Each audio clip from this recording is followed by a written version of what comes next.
Assalamualaikum warahmatullahi wabarakatuh. Sobat seiman pena emas kehidupan, sebelum banyak membahas lebih jauh lagi mengenai ilmu makrifat, alangkah baiknya kita mengetahui terlebih dahulu apa itu yang dimaksud syariat, tarekat, hakikat, makrifat. Supaya sobat sekalian tidak salah pahami dalam mendalami ilmu makrifat. Silahkan simak videonya. Dunia tasawuf sangatlah menarik untuk kita jelajahi, karena itu adalah jalan untuk mengetahui hakikat kehidupan, dengan dasar ilmu syariah yang matang kemudian dituntun oleh mursyid menuju pembersihan batiniyah yang berakhir dengan hadirnya Allah dalam hati. Oleh karena itu dalam dunia tasawuf penting bagi kita untuk tahu dan memahami apa itu syariat, tarekat, hakikat dan makrifat. Seorang yang memilih jalan tasawuf haruslah memenuhi kriteria tertentu sehingga nantinya tidak keliru pemahamannya mengenai agama. Orang yang mengikuti jalan tasawuf disebut sebagai sufi.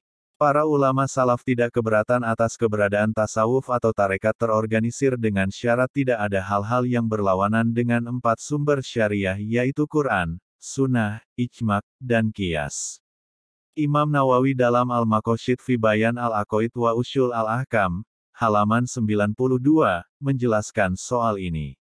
Artinya, pokok agama ada 4, Al-Quran, Hadits, Ijma', dan Qiyas yang muktabar. Adapun sesuatu yang berlawanan dengan sumber yang 4 ini maka bid'ah, yang sesat dan pelakunya adalah mubtadi, ahli bid'ah yang harus dijauhi. Dituntut untuk meyakini ulama yang mengerti dan mengamalkan ilmunya dan komitmen pada aturan syariah dan bersama kalangan orang soleh. Adapun orang yang rusak akalnya atau gila, seperti orang yang jazab, maka kami serahkan tingkah mereka pada Allah serta wajib mengingkari pada yang terjadi pada mereka yang berlawanan dengan zahirnya perkara guna menjaga aturan syariah. Sebelum membahas alangkah bijaknya kita tahu apa itu tasawuf, mulai dari penjelasan tentang pengertian syariat, karena ia sebagai dasar beragama, sebab seorang sufi tidak akan meninggalkan syariah. Syariah adalah sisi praktis dari ibadah dan muamalah dan perkara-perkara ubudiyah. Tempatnya adalah anggota luar dari tubuh. Adapun orang yang mengkaji dan membahas keilmuan ini disebut fuqaha atau ahli fikih.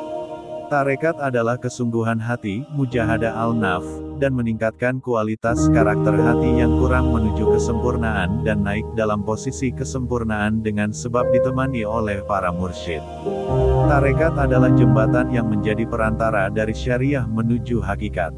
Lihat, As-Sayyid, Takrifat, halaman 94. Di Indonesia sendiri banyak sekali aliran tarekat dalam kalangan Nahdlatul Ulama. Terdapat suatu organisasi yang menangani khusus thariqah, yang bertujuan sebagai wadah dari berbagai thariqah yang mutabaroh, yang biasa dikenal dengan nama Jatman, yang diketuai oleh Habib Lutfi bin Yahya. Hakikat adalah suatu keadaan ruhaniah seseorang, yang sudah berusaha untuk membersihkan diri dengan kesuhudan, dan sudah mencapai derajat kesucian batin yang bersih, terbebas dari penyakit-penyakit hati. Makrifat adalah makom atau posisi tertinggi di kalangan penganut tarekat.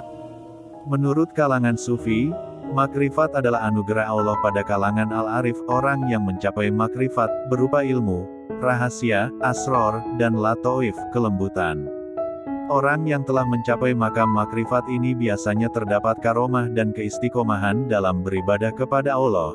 Pada dirinya terdapat kasih sayang yang melimpah. Tidak mudah untuk mencapai derajat ini, hanya orang-orang pilihan saja yang dapat mencapainya, seperti para wali.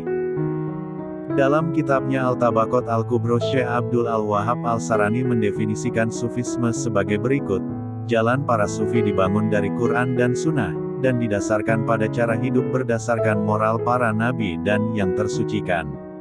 Tidak bisa disalahkan, kecuali apabila melanggar pernyataan eksplisit dari Quran, Sunnah, atau Ijma'.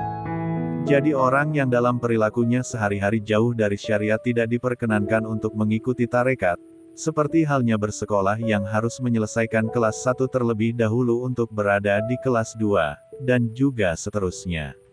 Wallahu a'lam bishawab.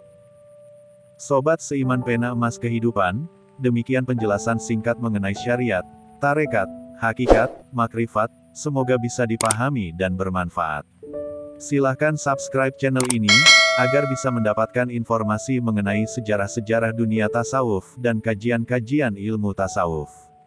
Terima kasih. Wassalamualaikum warahmatullahi wabarakatuh.